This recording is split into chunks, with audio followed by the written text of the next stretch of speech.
la mañana, pero hay otro tema importantísimo que desarrollar el día de hoy y que tiene que ver con la publicación de esta nueva ley que reforma el sistema de pensiones.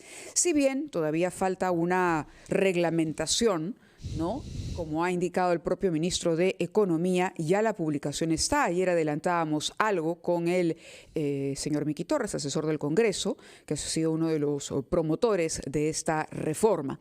Pero para entrar al detalle, nos acompaña también esta mañana el economista Elmer Cuba, socio director de Macroconsult. Muy buenos días, señor Cuba. Bienvenido y gracias por atendernos. Muy buenos días. No, un placer. Buenos días. Ayer le preguntábamos al señor Torres cuál era para él la reforma más importante a destacar. ¿Qué subrayaría él? Y él decía, espero que esto no se desnaturalice cuando el Ministerio de Economía reglamente la norma. Para usted, repetimos la pregunta, ¿cuál es el mejor cambio que se puede destacar de esta nueva ley que reforma el sistema de pensiones? Y si usted cree que está en el camino correcto de la solución al problema pensionario en nuestro país. Sí, cómo no. El tema de pensiones es complejo, tiene varias aristas. Esta reforma también es compleja y tiene varios aspectos positivos que destacar y también tiene aspectos para mejorar en el futuro.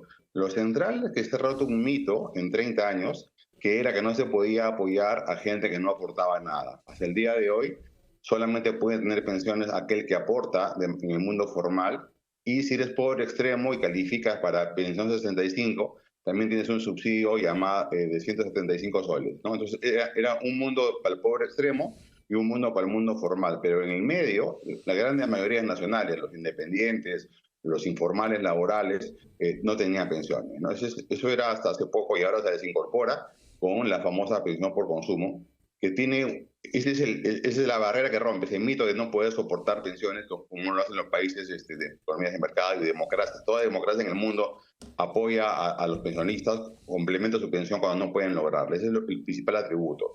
La parte negativa a eso es que es un subsidio, digamos, regresivo, que se puede complementar en los próximos 10, 15 años cuando la gente se jubile, igualándolos al final de la jubilación con una tasa más plana para todos, ¿no? Ese es el gran atributo. El otro atributo es que se cierran los retiros. Los retiros han sido un veneno para el sistema de pensiones.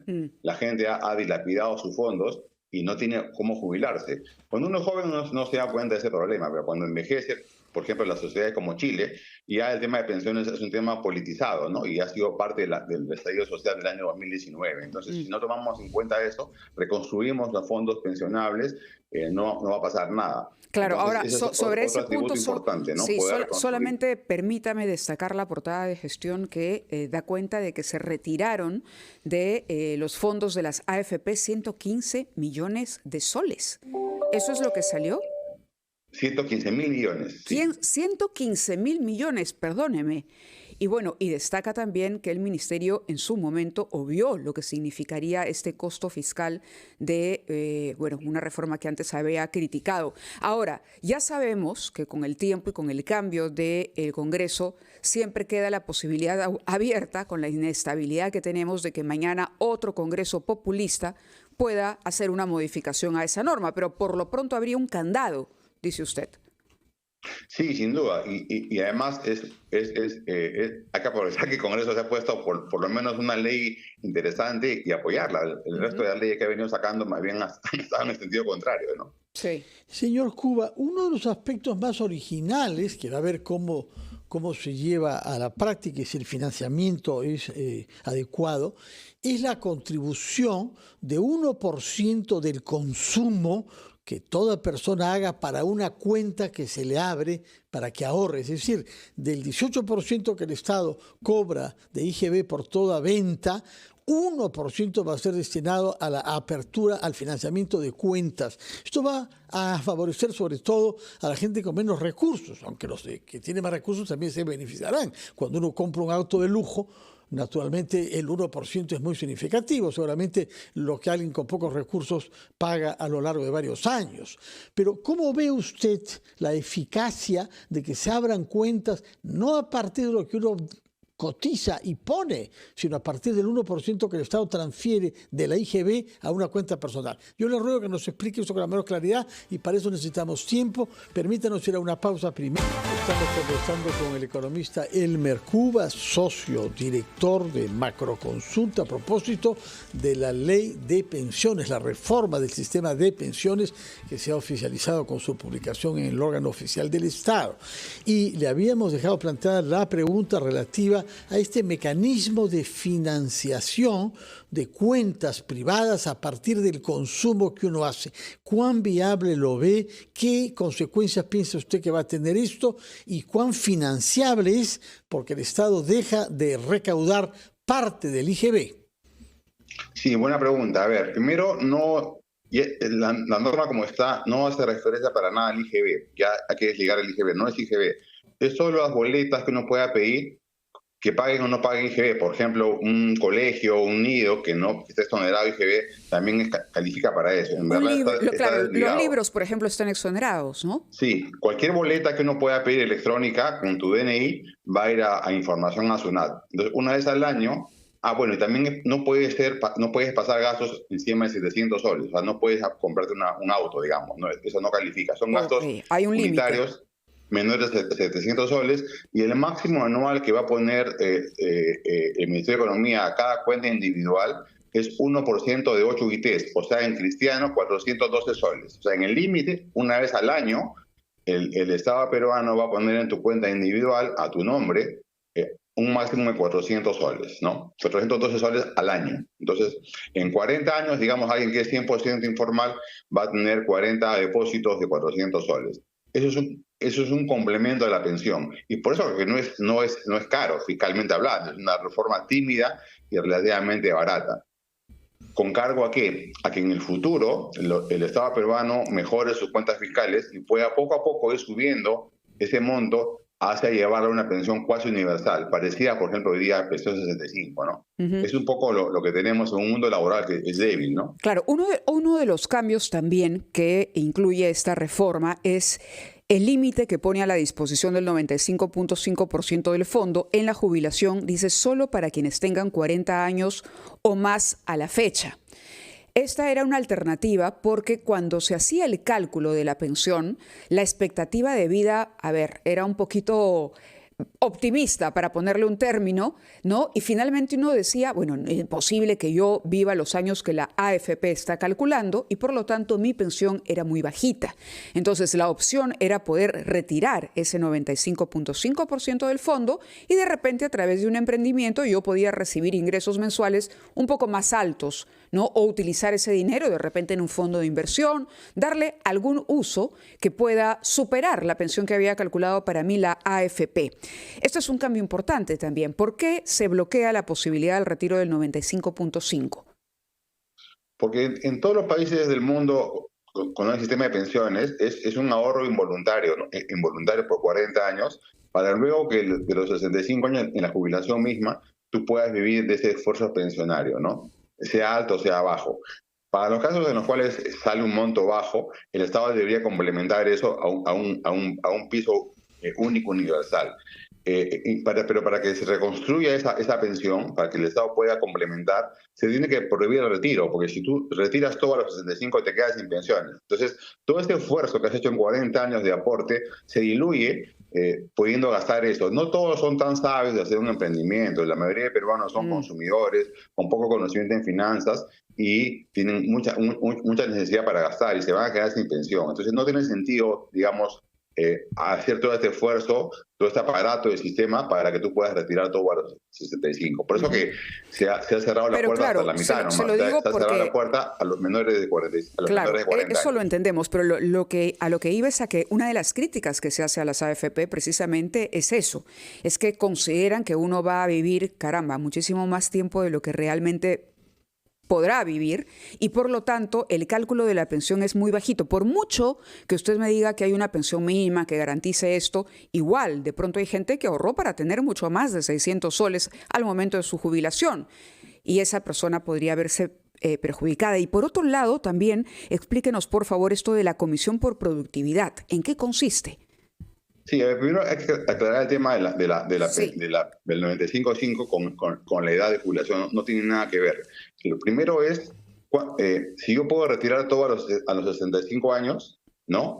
Hoy día se puede, ahora no se va a poder si tú eres menor de 40. Porque si tú ajá, eres menor de 40, pues todavía tienes tiempo para construir tu pensión hasta los 65 años. Ahora, una vez que ya me jubilo, ya dejo el mundo laboral y paso al sí, mundo de la jubilación, hay dos opciones. Una es se llama retiro programado, que te dan todo el fondo en 5 años, en 10 años, y si vives más tiempo, ya es por tu cuenta. La otra opción es comprar un seguro de vida, un seguro de pensión para que te paguen hasta que tú fallezcas. de Eso ya lo acuerdo. maneja la compañía de seguros, ya no lo Ya. maneja la AFP, ¿no? Ujú. Son cosas, digamos, son mundos distintos. Efectivamente, podemos discutir mucho el tema de cuándo es la tablita de vida que usa la compañía de seguros, Sí. en este caso. La AFP te acompaña hasta los 65. A partir de ahí, te acompaña una compañía de seguros. Eh, Más o menos eso es un poco el mundo, pero en general en todo el mundo no se permite retiro, sino para qué te esfuerzas en ahorrar, ¿no? Sí. Por otra Ahora, parte, sí, adelante, adelante, señor Cuba, lo sí. otro es, esta norma también tiene dos atributos más que no hemos mencionado. Uno es la mayor competencia, ¿no? Hoy día, con la nueva norma, cualquier compañía, digamos, que está supervisada por la SBS, compañía de seguros, bancos, podrían entrar a administrar los fondos. Eso, por supuesto, que es bienvenido y la SBS va a hacer un reglamento para que eso sea así. Y el otro tema que no hemos discutido es la famosa pensión mínima. ¿Qué es esto? Es lo siguiente. Si tú estás en el Sistema Nacional de Pensiones y aportas 20 años, tienes una garantía de pensión mínima. Pero una persona idéntica a ti, que gana lo mismo, que tiene tu misma edad, que hace el mismo esfuerzo pensionario, pero esté en el sistema privado, no tiene esa garantía. Ahora se le está igualando. Es decir, si tú al momento de tu jubilación en el sistema privado no te alcanza para 600 soles, te puedes ir al otro sistema con todo tu fondo, con tu pan bajo el brazo, y lo aportas como si hubieras estado siempre en la ONP, digamos, ¿no? Y tienes derecho a esa pensión mínima. Eso también es una innovación importante que iguala derechos a dos personas, que uno estuvo en otro sistema nacional y otro estuvo en el privado, ¿no? Eso también ha sido parte del estudio para ver el costo fiscal. Entonces, el costo fiscal que se hablaba que era mucho, era porque se confundía que eso no iba a ocurrir, que tú ibas a irte al otro sistema sin llevar nada. Y no es así. Se ha aclarado que si tú vas a calificar por una pensión mínima en la ONP, tienes que llevar todo, acreditar 20 años de aporte para que te puedas trasladar. En ese sentido, el costo fiscal es realmente modesto, ¿no? Lo hemos calculado en Macroconsul que oscila entre 0,2 y 0,33 del PBI en los próximos 40 años, algo totalmente manejable. O sea, una mina más tipo que Yabeco y paga sin problemas eso, ¿no? Otro tema que generó mucho descontento, y lo ha mencionado usted, pero yo quisiera que lo desarrolle un poco más, es el tema de las comisiones. Hubo muchas quejas por eso, que es en parte lo que ha promovido que mucha gente quiera retirar sus fondos, ¿no? Constatar que no se estaba dando un buen rendimiento al dinero que habían puesto, pero que las comisiones permanecían altas, es decir, que las empresas ganaban los mismos ingresos pese a dar peores servicios financieros. Ahora se ha modificado eso, definiendo en otros términos esas comisiones. ¿Puede explicarnos este punto, por favor? Sí, cómo no. Primero, es un mito esto de que no ha habido rendimiento. Las cifras oficiales de la SBS, o la puede también ver en el Banco Central, son altas. Ha habido un rendimiento de encima de 10% en estos 30 años de reforma. Y las comisiones también han ido bajando, ¿no? Hoy día, incluso antes del sistema anterior, era un porcentaje de tu sueldo. Entonces, ¿qué pasaba? La gente no trabajaba 40 años en el mundo formal, trabajaba, por ejemplo, 10 y 30 no trabajabas. Entonces, no pagabas nada. O sea, como te cobraban un porcentaje de tu sueldo, pero tú no tenías un sueldo porque eras informal, pero habías aportado antes, era gratis, ¿no? Entonces, hay que ver eso con cuidado. Pero hoy día, gracias a las reformas de competencia que ha habido con las subastas, ya están alrededor de 1% el cobro por el total de fondo administrado por cada persona. O sea, no es un fondo tampoco muy caro. Expertos como David Tuesta han hecho estudios, por ejemplo, para mostrar cuán caro es, y son montos totalmente razonables. Y van a seguir bajando ahora con la competencia, ¿no? O sea, que hoy día, digamos, la rentabilidad promedio, uno espera en el futuro 5 o 6%, y el pago es 1% del total del fondo. Pero ahora, digamos, incluso sobre eso que ya es bueno, se va a perfeccionar, haciendo pagos proporcionales a la rentabilidad, ¿no? Eso también es un aspecto positivo años malos también se va a hacer menos pago por la administración del fondo, ¿no? De acuerdo, señor Cuba. Muchísimas gracias por haber estado con nosotros. Hay sin duda una larga lista de preguntas, pero nos falta tiempo. Pero vamos a ir desarrollando el tema porque queda, como decíamos, pendiente la reglamentación que tendrá a su cargo ahora el Ministerio de Economía y Finanzas. Muchísimas gracias por estar con nosotros. Un placer. Buenos días. Buenos días, señor Cuba.